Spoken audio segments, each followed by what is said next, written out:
kayong matakot na mapapano ko. Hindi ako natatakot. Hindi ako pwedeng takutin. Mr. President, you have 6 months. Mr. BBM na lang. Sa akin, BBM ka na lang. Meron kang 6 na buwan para ayusin ito. 6 na buwan. Whether you will go down in history as the worst president in the Republic of the Philippines, the worst president in our history, or you go down thinking that you are a Filipino and you tried somehow to redeem the Marcos name.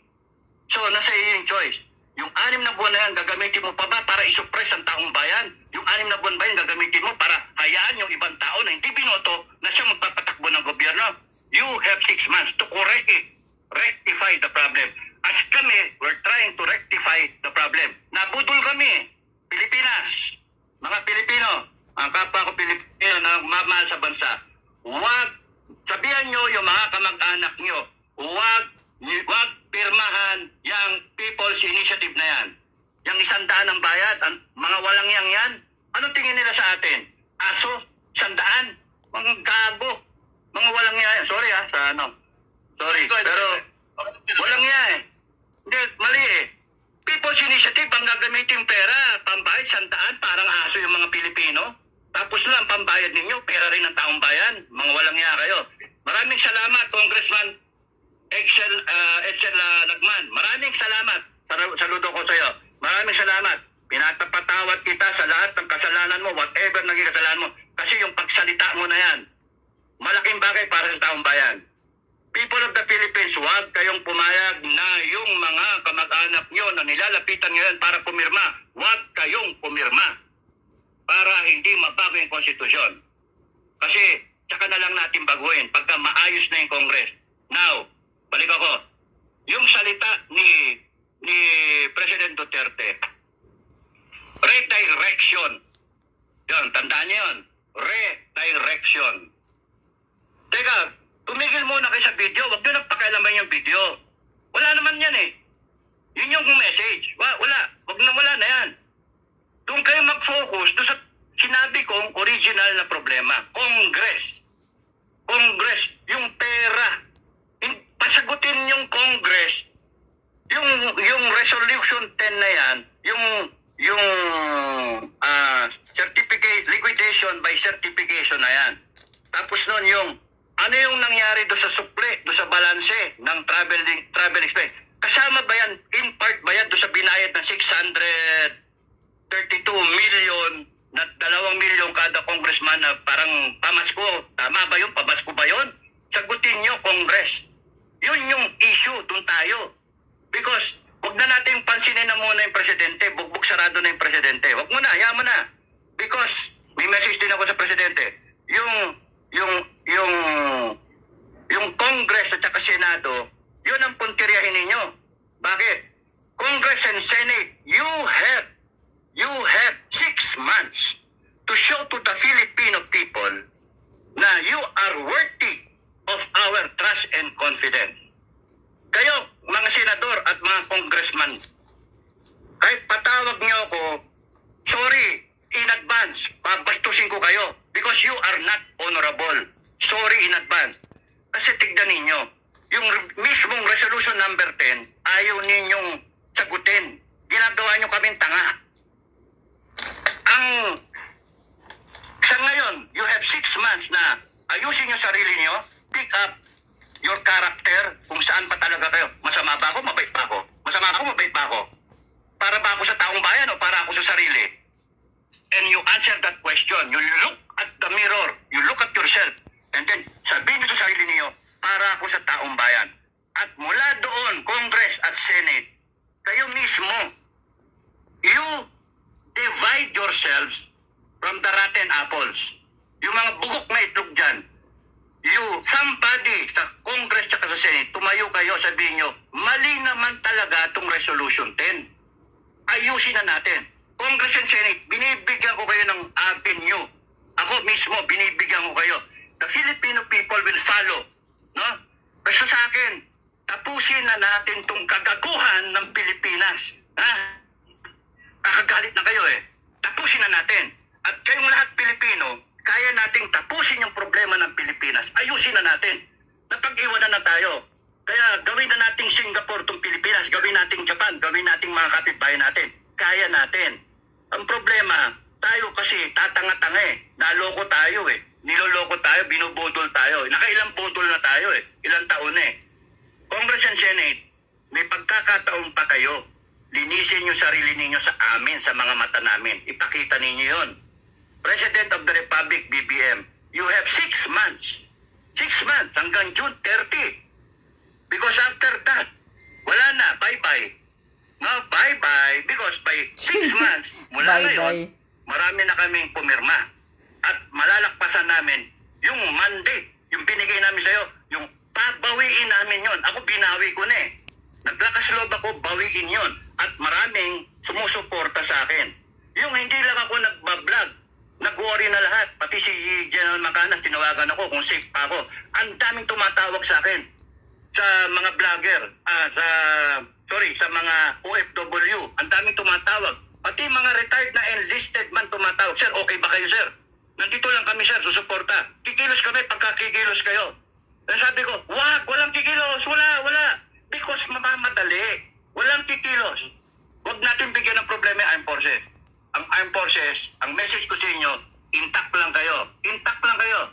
You protect the Constitution, the duly authorized power, the President, and down the line, you protect the country, you protect the people. Nandun lang kayo, Armed Forces, buo kayo. Huwag kayo magwawatak-watak. Because time, 6 months from now, hinug na. May hinug na eh. If you get what I mean. Tapos, in fairness to the administration, in fairness to BBM, lahat ng kasama niya, in fairness, maraming salamat at hindi nyo pa tinetake down ang aking Facebook. Maraming salamat at hindi ako inakasuhan because ma-acquit din yan eh. Dahil sa malayo sa definition ng sedition, yung balak niyong isampa sa akin. Panay pananakot yon ng mga loyal sa inyo. That's why yung manifesto na yan, we have the choice kung babaguhin ba namin yung aming kinreate na monster. Tayo nag-create niyan eh. So, may option ako na bilang isang citizen ng Republic na ayusin to. Mas mataas ako sa Constitution. We, the sovereign Filipino people, imploring the aid of God Almighty, nasa ng gobyerno, nandito sa ilalim lahat sila. Kaya, nilinaw ko yan sa mga vlog ko. That's why maraming nagising doon. We, the sovereign Filipino people, huwag kayong magpapatakot. Because tayo, mas mataas bilang tao, bilang Pilipino, mataas tayong lahat. Kaysa sa kahit sino yan, kahit sino. Even the armed forces, buong armed forces yan, maniniwala sa taong bayan pagka nakita nila yung sovereign will ng tao. Pero kung magpapatakot kayo, dahil sa pailang-ilan lang, mga vlogger na bayaran, yung mga expert dyan, yung mga troll, wala yan. Kayong mga troll at saka mga bayaran, 6 na buwan na lang kayo. Sige, tumanggap kayo na tumanggap ng bayad. 6 na buwan na lang kayo. Because pagka nahinog na yung prutas, no, pipitasin na, malalaglag kusa yun. Aanihin na kusa yun. At matitikman namin. Yun yung bagong Pilipinas, di ba? Bagong Pilipinas. Yun talagang bagong Pilipinas. Bagong Ang sinasabi ko sa inyo, bagong... huwag yung 4 na taon lang ang ibigay natin. Ang bigay natin, 10 taon. Binibigay natin sa kanya, hindi. Binibigay natin sa sarili natin. We deserve a better Philippines. Back to you. Sir Captain Dado, kasama po natin ngayon Okay, yan. Narinig nyo. Ang pagbabanta ni Captain Dado, retired Captain Dado. 6 months ka na lang, BBM, na para ituwid mo yung pamamaraan mo. At gurgurin mo yung Lisa mo na naghari-harian dyan. Kailangan mo nang ipatigil kay Lisa Sumags ang mga kademonyuhang ginagawa niya. Ayan, sabi ni Captain Dado, 6 months na lang kayo. Sa Congress, mga hinayupak kayo. According to Harry Roque. At kahit si Congressman Pulong Duterte nagsasalita na.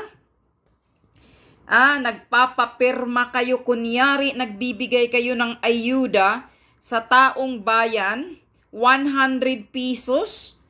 Anong tingin nyo? Nagbibigay ng 100 pesos at kung may ayuda daw, para kayo pumipirma, papipirmahin kayo. Pero ang katotohanan, para palitan nila ang charter change, yung pirma ninyo, kapalit niyan sa konstitusyon na gusto ng congressman na papalitan nila gawing charter change para maging manatili si Tambaluslos Romualdez maging Prime Minister ng bansa natin. Kaya mga taong bayan, huwag kayong magpapaulol, magpapagago, magpapabudol kung sa sino mang magpapapirma sa inyo na babayaran kayo ng 100 pesos bawat pirma ninyo. Huwag nyong ibinta sa murang halaga na ginagawa kayo ng mga patay gutom na mga aso. 100 pesos, imagine, ganyan kamura ang tingin nila sa inyo. Mahalagang pirma ng mga sovereign people. Tapos 100 pesos lang. Ganyan ba kamura ang pirma ninyo, ang signature ninyo, mga taong bayan? 100 pesos ang bayad sa inyo. May naririnig ako na kumakalat na daw yun, ang nagpapasimuno ay ang mga LGU. Diyan sa ang lugar yun, Basta dyan sa ng Luzon. Si Harry Roque din nagpasabog na ng ganyan. Now, kumakalat na daw yung mga nagpapapirma na babayaran kayo ng 100 pesos. Yung iba dyan nagdadrama, kunyari bibigyan kayo ng ayuda, papipirmahin kayo. Wag kayong pumipirma, mga taong bayan.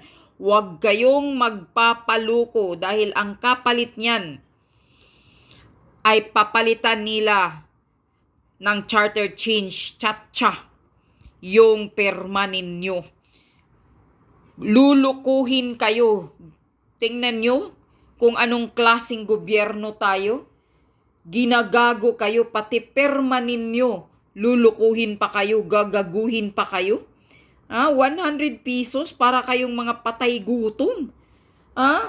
Ikaw, Tambaluslos, marami ng pira dyan sa malaki mong tiyan.